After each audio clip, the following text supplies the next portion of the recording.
Things could be crumbling before our eyes with the Brooklyn Nets because it doesn't look like they want to extend Kyrie Irving. And if that doesn't happen, if they don't give Kyrie the contract, Kevin Durant will be on the way out as well. We're going to talk about it. And the ugly situation in Brooklyn right after the bumper. Stay tuned.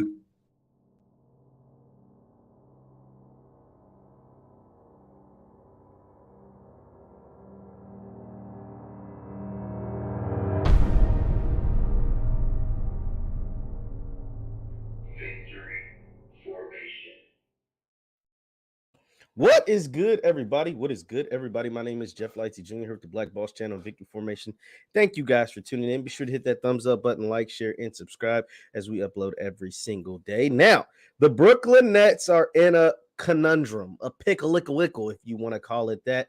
It's not looking good in Brooklyn after being booted out of the first round, after dealing with the mess with Kyrie Irving and them not supporting him with not getting the vaccine, and then trying to support him with the vaccine, ultimately leading to them getting booted out of the first round, not to mention the James Harden disaster and having to trade him away. Things are getting better. And there are some reports out of New York that say it is going to get worse, according to the New York Daily News. Now, let's take a look. Let's look at this article put out by the New York Daily News that says the Nets don't want to extend Kyrie Irving. If that doesn't happen, Kevin Durant could be on his way out. Now, this article was written by Christian Winfield. It says, last summer, I got a tip I didn't want to believe. A source familiar with the inner workings of the Nets roster told me James Harden would leave Brooklyn. So this was before the vaccine stuff. This man is saying he got a tip that was saying before all the COVID vaccine, Kyrie Irving not being able to play only half the games, that James Harden was going to leave Brooklyn.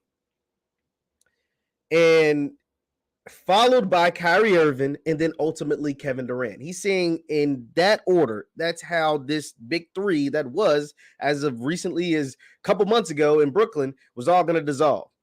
And he said this would send the Nets back to ineptitude, essentially, in the Eastern Conference. Fast forward one summer, Harden is now a Philadelphia 76er, an afterthought, and he's probably, he looked pretty washed.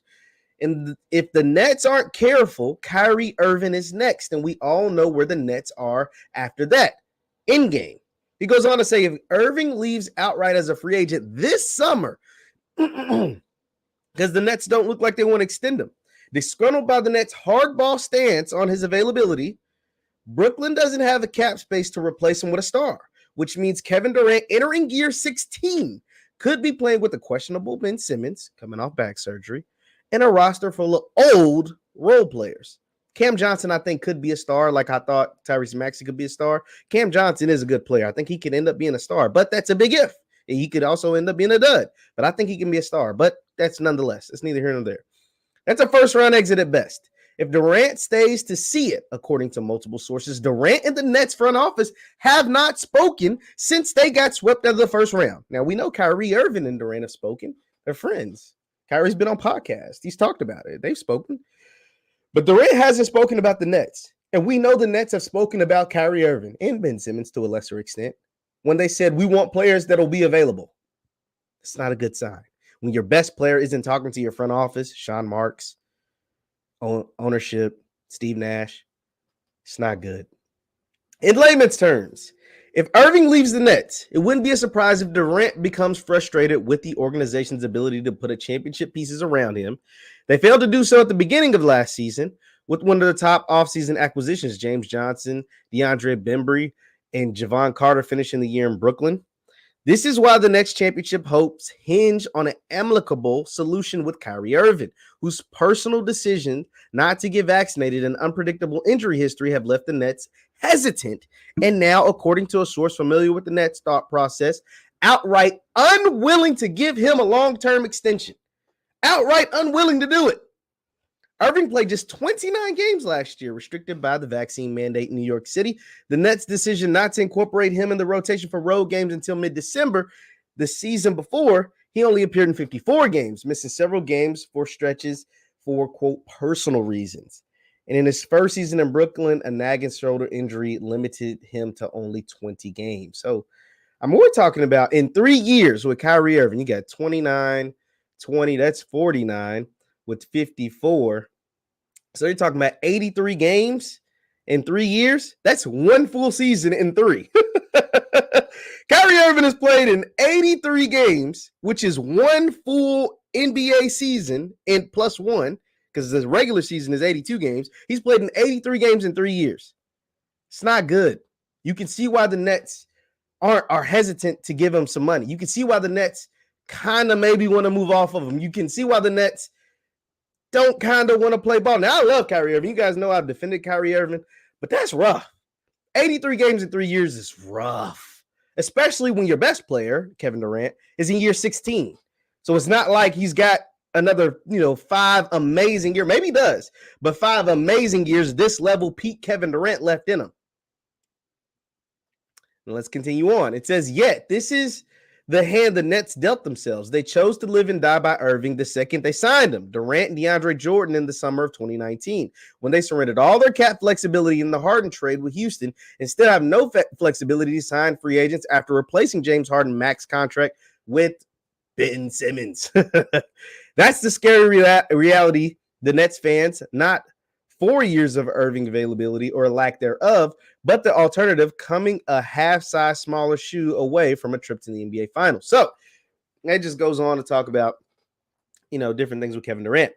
If you're a Nets fan, how do you feel? Because you can't lose. Because here's the thing. At this point, it looks like Kevin Durant and Kyrie Irving are interlocked. The only way the Nets can move off Kyrie Irving is if and keep Kevin Durant happy is if he approves of it. And the only reason why he's in Brooklyn is because of Kyrie Irving. So the chances of him approving of it, it's not good. It's not good at all. It's not good at all. You already lost James Harden for Ben Simmons. Now, Ben Simmons could come in and be a really good player, but he's also Ben Simmons. He has his limitations. He is who he is, and he's on a big deal. I think Cam Johnson out of LSU that you drafted, your first-round pick from last year, I think he's going to be a really good NBA player, but it's going to take some time. It might start next year, but it's going to take some time. And your main head honcho, you're not going anywhere. I don't give a damn how good Cam Johnson is or even how good Ben Simmons can possibly be, even though we know who he is. You're not going anywhere without Kevin Durant. If you don't have Kevin Durant, kiss the season goodbye or kiss any chances of winning a championship goodbye. And when you're this much into the luxury tax, paying this much in player salaries, you plan on competing for championships. If you have Kevin Durant on your roster, you compete for championships. But if you don't make Kevin Durant happy, you don't have a chance in hell to beat any of those teams in the East. Not Boston, not Miami, not Milwaukee, not even the 76ers. This is rough for Brooklyn. How are they going to handle it? How would I handle it? I would try to make amends with Kyrie. Because when Kyrie plays, he is that dude. The vaccine stuff, I don't hold that against Kyrie Irving. They clearly are, but I don't hold that. You have morals, you have values. It is what it is. I say make amends with Kyrie and try to make this thing work. You get Ben Simmons healthy, get his brain right, get his mental right. You get Kyrie healthy. Kyrie's pretty healthy. He only played 29 games. And you run this thing back, man. You run this thing back. Cam Johnson, ingratiate him into the lineup more often. Get him going because he's a bucket getter. And I think you have a legit chance of winning the East and winning the whole thing if you got Kyrie, KD, a healthy Ben Simmons, and Cam Johnson. It's a pretty good team in my eyes. But we'll see what they do. But they can't piss off Kevin Durant because if you have no Kevin Durant, none of this works. None of this. It don't matter. I don't care who you. Don't work. It don't work. You need KD. And so therefore, you got to make KD happy. And that means making Kyrie happy, then make Kyrie Irving happy. That's how I would deal with it. Leave your thoughts in the comments down below. Once again, my name is JeffLightsYJr with the Black Boss Channel with information. Thank you for tuning in. Hit that thumbs up button, like, share, and subscribe, and I will see you next time. Peace.